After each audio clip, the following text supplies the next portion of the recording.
I offered to help John and Charlie quite a bit that summer in return for them feeding me every day. One of the first things that they did was send me and Nezzy out to pitch all the tumbleweeds out of their irrigation ditch. They wanted us to clean the irrigation ditch out and told us to go pitch the tumbleweeds over the fence.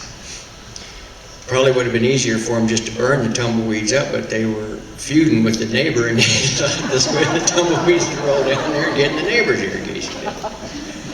But they sent me out there, so Nezzy was 78 and I was 18, and Nezzy started at one end of this irrigation ditch and I started at the other, and I remember thinking, well, I'm going to probably have to do most of the work here. You know, this poor old duffer can probably barely get this done. And I looked up and Nezzy was about 20 yards further than I was, and I kicked it into just as high a gear as I could, pitching those tumbleweeds over the fence. And Nezzy ended up doing about 2/3 of the ditch. And John and Charlie would send us out to cut stage. I had a brand new $500 chainsaw, and Nezzy had this double-bitted axe that he'd kept really sharp.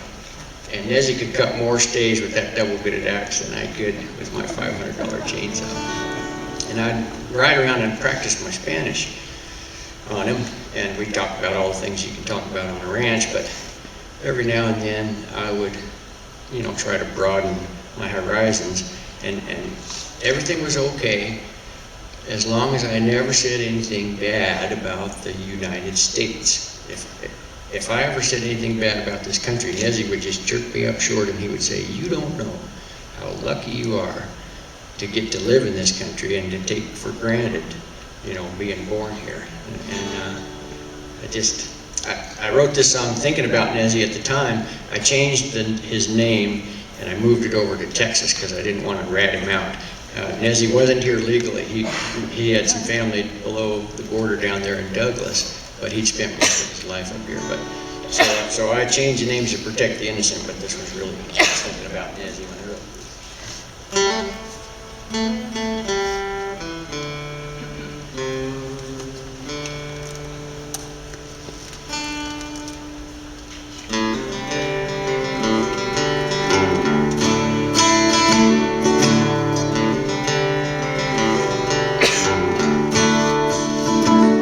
Jose Flores was a young man back in '65. Life was tough in Mexico. You had to run to survive.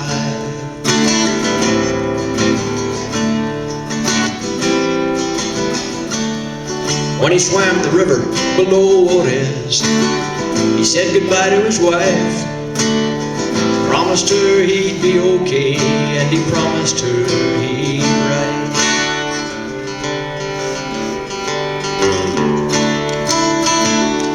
Jose said, hello, Texas. He walked as tall as he could, tried hard not to show his fear. He tried to act the way a man should. Yeah, Jose said, hola, Texas. He walked as tall as he could, heading to the land of the free, where everything was good.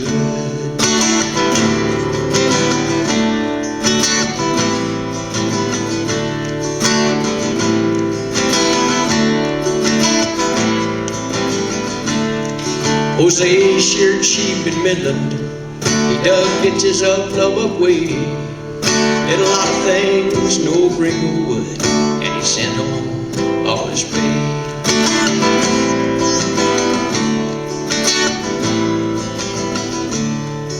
He learned a little English, more than he'd let you know. And when he'd hear those wetback jokes, he never let it show.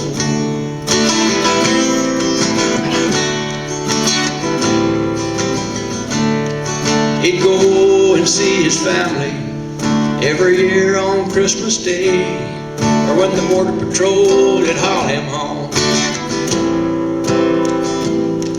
though he knew he'd never stay.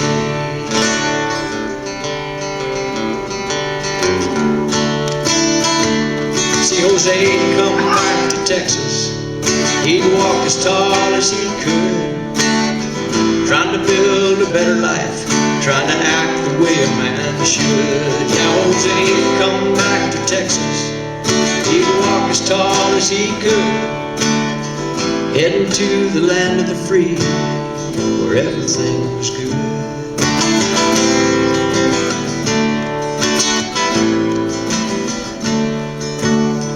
Heading to the land of the free, where everything